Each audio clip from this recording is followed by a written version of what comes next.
Hello. हाँ, mister Joshi को भेज देना। राइट।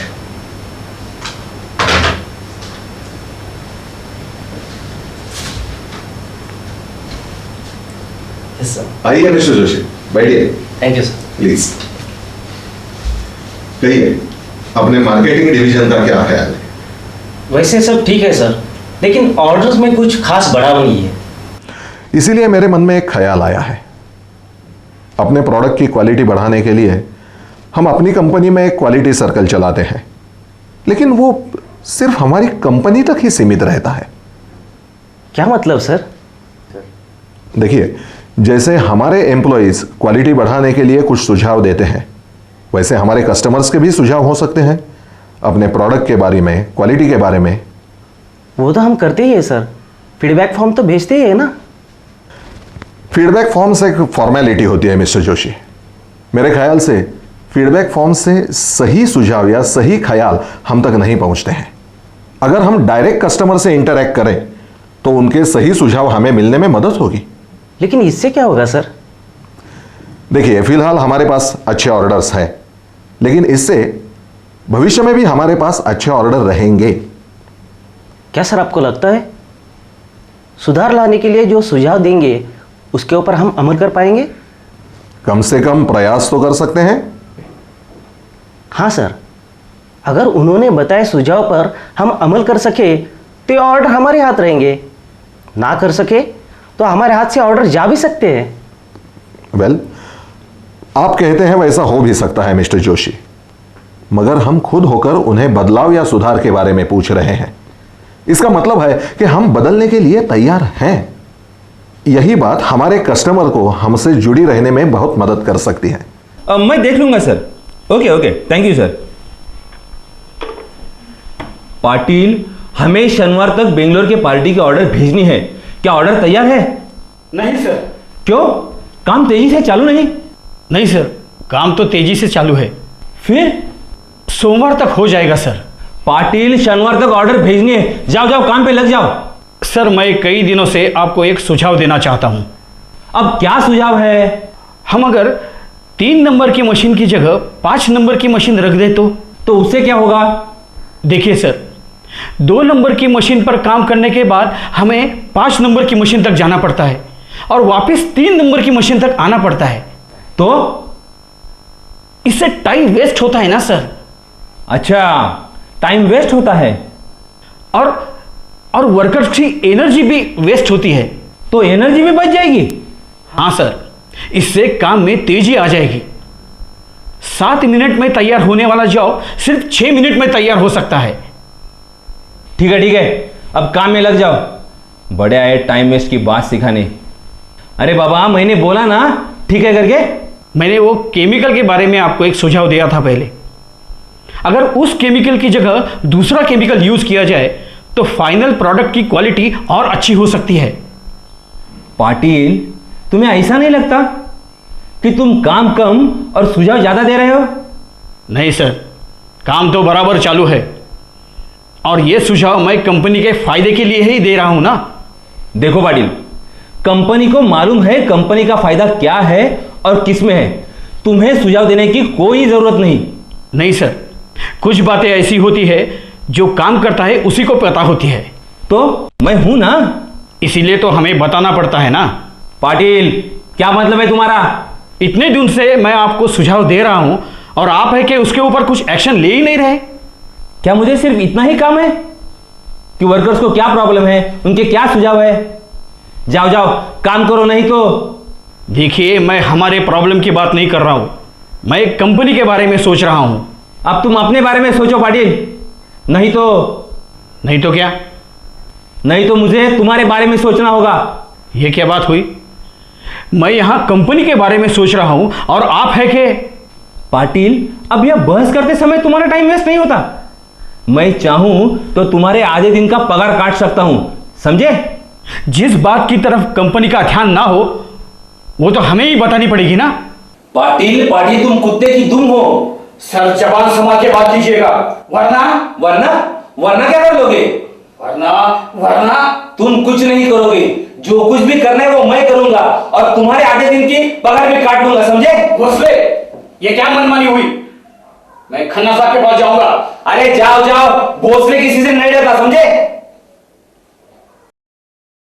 ये भोसले क्या समझता क्या है खुद को? कंपनी का मालिक कहता है कंपनी के बारे में मत सोचो। क्यों ना सोचो? अरे ये कंपनी मेरी है, मेरी, सिर्फ मेरी नहीं, मेरे जैसे कई वर्कर्स की है ये कंपनी। पिछले कई साल से हम लोगों ने खून पसीना एक किया है इस कंपनी के लिए। कंपनी का भला होगा, तरक्की होगी तो ये हमारी तरक्की होगी ना। ये खुद तो कुछ करेंगे नहीं और दूसरों को भी कुछ करने नहीं देंगे। अगर मैं खन्ना साहब से सीधा बात करूं तो भोसले शायद गुस्सा करे, पर भोसले के गुस्से से कई ज्यादा कीमती है कंपनी का भला और हम सबका भविष्य। हाँ पाटिल, कुछ खास बात? नहीं सर। अरे भाई कहिए ना, बेझिझक बोलिए। सर मेरे काम में कुछ खराबी है, उसमें सुधार लाना जरूरी है। नहीं तो पाटिल, आप हमारे कंपनी के अच्छे वर्कर में से एक हैं, लेकिन मेरे समझ में यह बात नहीं आ रही, आज ही आपके मन में यह सवाल क्यों आया? सर मेरे जो पड़ोसी है वो जिस कंपनी में काम करते थे उस कंपनी ने उन्हें अचानक काम से निकाल दिया, न बल्कि उनको और 50-60 वर्कर्स को भी निकाल दिया। लेकिन क्यों? अब जाहिर सी बात है सर, या तो उन्हें वर्कर्स की जरूरत नहीं होगी या फिर उनका बिजनेस डाउन हुआ होगा। लेकिन सर मुझे अंदर की बात मालूम है, उनके प्रोडक्ट की क्वालिटी में कुछ बदलाव या सुधार ही नहीं था और उनका माल भी टाइम पे डिस्पैच नहीं होता था। तो मैंने सोचा कि यह नौबत हमारी कंपनी पे ना आ जाए और हमें कंपनी छोड़नी ना पड़े और हमारी हालत भी हमारे पड़ोसी जैसी ना हो जाए। सर मैं रोज देख रहा हूं और महसूस भी कर रहा हूं कि नियमित आने वाला इनकम अगर अचानक बंद हो जाए तो उसका एक परिवार पर, समाज पर क्या असर होता है। रिक्शा में जाने वाले बच्चे स्कूल में धूप में पैदल जा रहे हैं। सर एक आम आदमी यह बदलाव सह नहीं पाएगा। देखिए पाटिल, हमारी कंपनी पे यह नौबत कभी नहीं आएगी, क्योंकि ना हमारी क्वालिटी खराब है, ना माल भेजने में देरी होती है। दूसरी खास बात यह है कि हमारे सारे कस्टमर्स जो हैं वो पुराने हैं, कई सालों से हम उन्हें मटेरियल सप्लाई कर रहे हैं। और भी एक खास बात है, आप जैसे वर्कर्स जो हैं हमारे कंपनी में। Thank you sir. और सर आप भी हमें बार बार क्वालिटी सर्कल, क्वालिटी इंप्रोवाइजेशन के बारे में बताते रहते हैं। आज उसकी बहुत जरूरत है। कंपनी को जिंदा रखना आप जैसे वर्कर्स के हाथ में ही है मिस्टर पाटिल। मैं तो कहता हूं, आप जैसे लोगों ने हमें क्वालिटी की बढ़ोतरी के लिए कुछ अच्छे सुझाव भी देने चाहिए। लेकिन सर हमारे सुझाव पर सही ढंग से विचार ही नहीं किया जाता। मैंने कितने सुझाव भोसले साहब को दिए हैं, लेकिन उस पर सोचना या अमल करना दूर, वो तो मेरे आधे दिन की पगार काटने की सोच रहे हैं। अब कल ही मैंने उनसे कहा,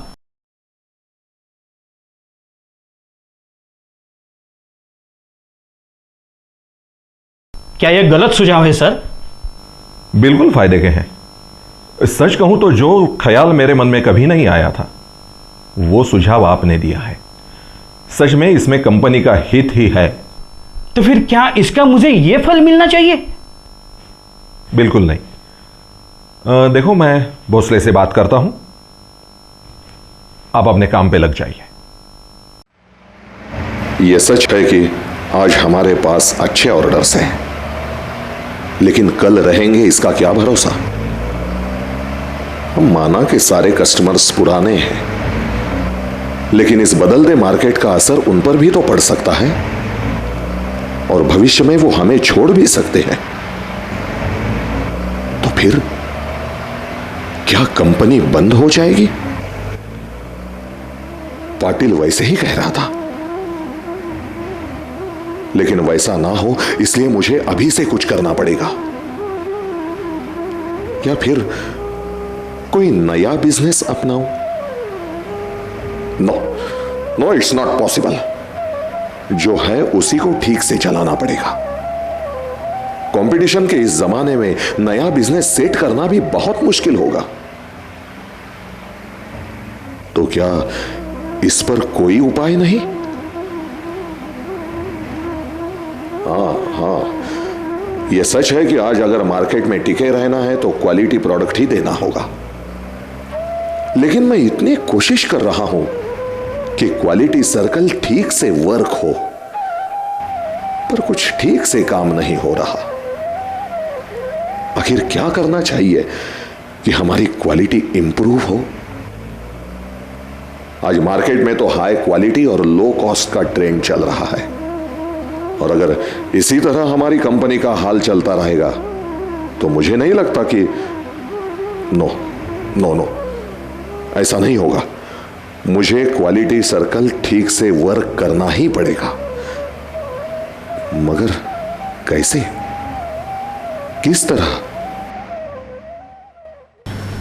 खन्ना, कहो क्या बात है? Any problem? नो सर, फिलहाल तो प्रॉब्लम नहीं है। फिर भी अगर सिचुएशन पे गौर नहीं किया तो आगे चलकर प्रॉब्लम बन सकता है। अच्छा, क्या बात है? कुछ नहीं सर, आप देख रहे हैं मार्केट की सिचुएशन इतने तेजी से बदलती जा रही है कि पूछो मत। और फिर ये सब बातें वर्कर्स को समझाना भी बहुत मुश्किल होता जा रहा है। खन्ना, अब पुराने दिन नहीं रहे। मार्केट में आए दिन नए बदलाव होते रहते हैं और हमें उन पे गौर करना भी जरूरी है, और इसमें वर्कर्स का पार्टिसिपेशन होना भी जरूरी है। खन्ना, आप एक मेहनती और जिम्मेदार इंडस्ट्रियलिस्ट हैं। आपका यूनिट भी अच्छा है और सभी वर्कर्स आपको साथ देने के लिए भी तैयार है। तो फिर चिंता किस बात की? सर, चिंता कहूं तो वैसे तो क्वालिटी सर्कल और पार्टिसिपेटिव मैनेजमेंट हम अप्लाई कर रहे हैं, फिर भी सभी वर्कर्स का पूरी तरह से दिल से उसमें सहयोग नहीं मिल रहा है। Khanna, you have to face the situation. अगर हालात बदलते हैं तो तुम्हें भी हालात के साथ बदलना जरूरी है। सर, ये बदलाव की बातें सुनने में या बोलने में बहुत अच्छी लगती है, फिर भी मेरे सहयोगी जो सालों साल एक ही तरीके से काम कर रहे हैं, उनको बदलना या बदलाव की सोचना भी मुश्किल है।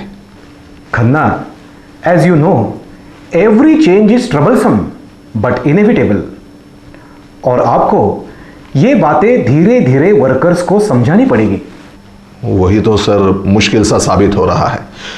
I think it's a big problem for me. ये प्रॉब्लम नहीं, ये चैलेंज की तौर पे स्वीकार करो। Take it as a challenge. And Khanna, you know how to overcome the challenge, isn't it? Thank you very much sir. आपने मुझे अच्छी सलाह दी। मैं अब तक समझता था कि बदलते हुए हालात और मेरे सहयोगी दोनों मेरे लिए प्रॉब्लम्स हैं, लेकिन ऐसा नहीं है सर। बदलते हुए हालात ये तो हकीकत है, और मेरे सहयोगी, उनका सहयोग मेरे लिए एक अस्त्र है इस बदलते हुए हालात पर काबू पाने के लिए। Now you have understood the situation correctly. Mister Bhosle, क्या बात है? पाटिल अभी अभी आए थे, कह रहे थे आप उनके आधे दिन की तनख्वाह काट रहे हैं। सर, वो काम कम और बातें ज़्यादा करता है, और सर फिर उसका बोलने का ढंग तो देखो। क्या बोल? सर, वो आए दिन सुझाव के नाम पर कुछ ना कुछ बदलने की बातें करता है। अब यही देखिए, सालों से हमारे मशीन का सीक्वेंस वैसा ही है, तो पाटिल कहता है उसे बदलो, 3 नंबर की मशीन की जगह पर 5 नंबर की मशीन ला। अब सर ये क्या हुआ? अच्छा, तो क्या आपको लगता है कि वैसा करने से कुछ भी फायदा नहीं होगा? नहीं करने से थोड़ा सा फायदा तो होगा सर, लेकिन ये क्या तरीका हुआ बात करने का? नहीं, वो ठीक है, मगर मैंने ये सुना कि उसने आपको समय समय पर कई सुझाव दिए, लेकिन आपने उस पर कुछ भी गौर नहीं फरमाया। वो सुझाव मिस्टर भोसले सच में कंपनी के हित में ही थे। मिस्टर भोसले, अपने आप को बदलो। आपके अंडर काम करने वाला वर्कर अगर कुछ सुझाव देता है तो उसका यह मतलब नहीं कि आपकी पोजीशन डाउन हो गई, बल्कि मैं तो कहता हूं कि आप कितने स्ट्रांग पोजीशन में हैं कि आपके अंडर काम करने वाले वर्कर को यह सूझता है। देखिए, आप एक सुपरवाइजर हैं, इसका मतलब है आप एक जिम्मेदार ओहदे पर हैं। तो फिर कौन सुझाव देता है यह इंपॉर्टेंट नहीं है, सुझाव कैसा है, क्या वो सच में कंपनी के हित में है या नहीं, और अगर है तो उस पर तुरंत अमल करना चाहिए। मिस्टर भोसले, अपने कंपनी को एक घर या परिवार की तरह समझो। एक घर में उस परिवार का हर सदस्य जितना महत्वपूर्ण होता है, उतना ही हर वर्कर अपनी कंपनी में।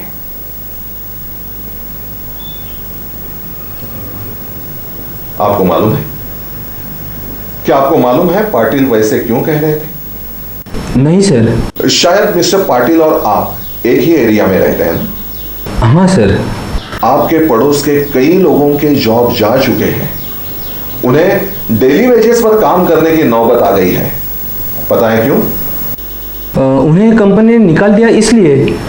कंपनी ने उन्हें काम से क्यों निकाला? काम नहीं करते होंगे सर। क्या सब के सब वर्कर काम ठीक से नहीं करते होंगे? वैसा नहीं सर, कंपनी बंद होने जा रही थी और शायद नए लाइन में भी जाने वाली थी। तो इसका मतलब है आपको सब मालूम है। मिस्टर भोसले, यही बात कहने के लिए पाटिल यहां आए थे। कह रहे थे कि मुझमें जो भी सुधार या बदलाव चाहिए वो मैं लाने के लिए तैयार हूं, मगर मुझे काम से मत निकालिए।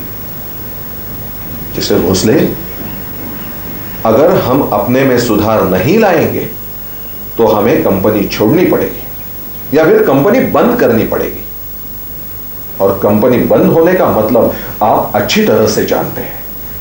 हाँ, जानता हूँ और देख भी रहा हूँ सर। इन बुढ़ापे में वर्कर्स को बाहर भटक भटक कर अपना काम ढूंढना पड़ रहा है। आप सही कह रहे हैं सर, हमें बदलना ही होगा, और जो भी सोचना होगा वो कंपनी के हित में ही सोचना होगा, क्योंकि उसी का मतलब होगा अपने बारे में सोचना। Correct, very true. आप लोगों को ही कंपनी का साथ देना चाहिए, कंपनी के वर्कर्स को मोटिवेट करना चाहिए, अपना क्वालिटी सर्कल ठीक तरह से वर्क हो, मेंटेन हो, ये देखना चाहिए। In this case study, we have seen that how a typical organization works. In this case study, we have seen that supervisor thinks that worker is supposed to use only his hands and not his brain. And we have seen when that worker Patil gives the suggestion, he doesn't pay attention to it. As a result of that, Mr. Patil feels hurt. The senior management, Mr. Khanna, he knows that worker is not supposed to use only his hand, but is supposed to use his brain also. So when Mr. Patil goes to Khanna, Khanna appreciates his suggestion. He calls supervisor Mr. Bhosle and tells him that he also should appreciate the suggestion of his worker, because workers come to the work not only with his hand but with his brain also. Now, when you respect an idea of any of your worker, when he uses his brain, he feels nice, and when he feels nice, his heart gets involved in the work. And any person, when he or she works with his or her heart, it will be a world-class performance. And you'll agree with me that in today's competitive world, if you want to survive in the market, we must give a world-class performance. What we need in today's world is a supervisor not like Mr. Bhosle, but a supervisor who respects the brain power of his workers, and with that he involves the heart of his workers in the work, and when they work with their heart, they produce a world-class performance. What we learn from this episode is, or this case study is, respect the brain power of your employees and get their heart involved in the work, and they give the world-class performance.